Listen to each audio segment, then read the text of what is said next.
Welcome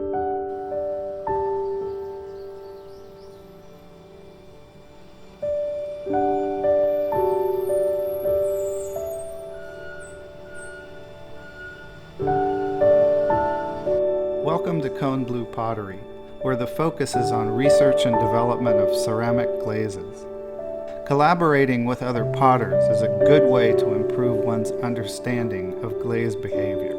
Here's an interesting problem: plates coming out of a test firing either brown or blue. This Durham, North Carolina potter received an order from a restaurant for a large number of blue plates. The goal of our collaboration was to achieve 100% blue plates in her next wood kiln firing to meet her order. Our first step was brainstorming ideas for potential root causes that could result in both blue and brown plates.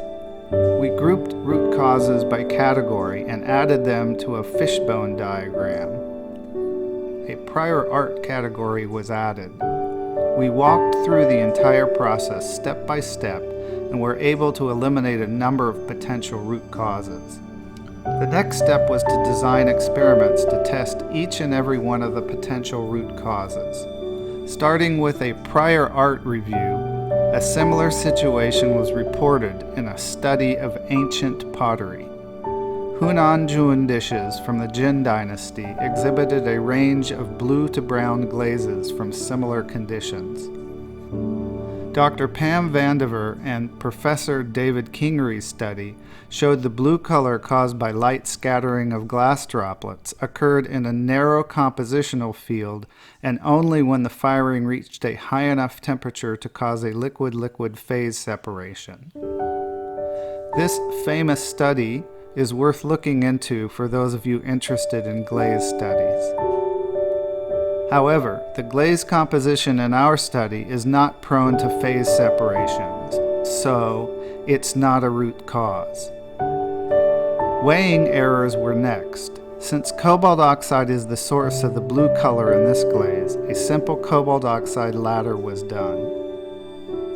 Varying the cobalt oxide weight percent simply caused the shade of blue to change from lighter to darker, so it's not a root cause. Incomplete mixing resulted in the color pigments remaining agglomerated and poorly dispersed in the glaze. However, a small amount of agitation dispersed the colorants and the resulting glaze showed a consistent color. So, incomplete mixing is not a root cause. Settling tests were run with each glaze ingredient in water to understand if ingredients might settle non-uniformly. The base glaze constituents were well agitated and left to settle for varying lengths of time. After 4 minutes, 2 of the base glaze ingredients had settled to the bottom. After 4 days, all 5 base glaze ingredients had settled to the bottom. The 2 colorants were tested as well. The 2 colorants, cobalt oxide and red iron oxide, showed rapid settling. The addition of tin oxide, which settles rapidly, to the 2 colorants did not impede the settling. The addition of EPK, which settled slowly, did reduce the settling rate of the colorant oxides. A diluted sample of the master glaze settled into different colored layers after 4 days. Though not a root cause for the blue and brown problem, this led to a recommendation for glaze mixing. Different application methods were tested to see if they provided any insight. She glazes her plates by pouring.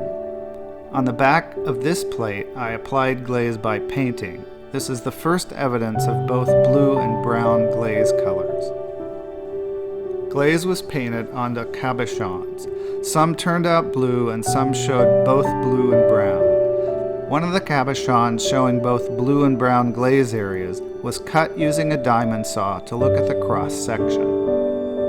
Blue areas appeared thicker than the brown areas. This identified glaze thickness as the first potential root cause. Glaze samples were prepared with different levels of water dilution to test the impact of glaze thickness. Test pieces were made using porcelain clay to eliminate the potential impact from iron in the clay body playing a role. The thickest sample was very blue, while the sample with the specific gravity of the master glaze was both blue and brown. The glaze thickness was varied by changing the number of times the glaze was swirled around the test bowl. A correlation between the level of blue color and the glazing time was observed and led to a glazing recommendation. At the same time, we found indications from these tests that the brown color was enhanced with stronger reduction. Medium reduction led to a loss of blue color.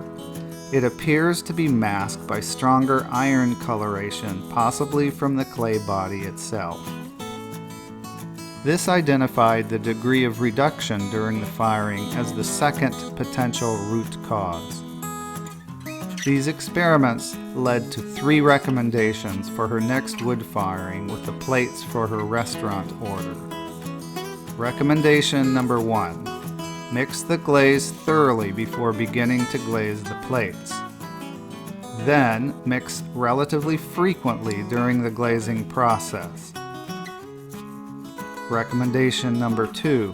Apply enough glaze to ensure sufficient blue colorant content to produce a blue color. This required glazing for a minimum of 17 seconds. This translates to at least 3 swirls of glaze around the plate.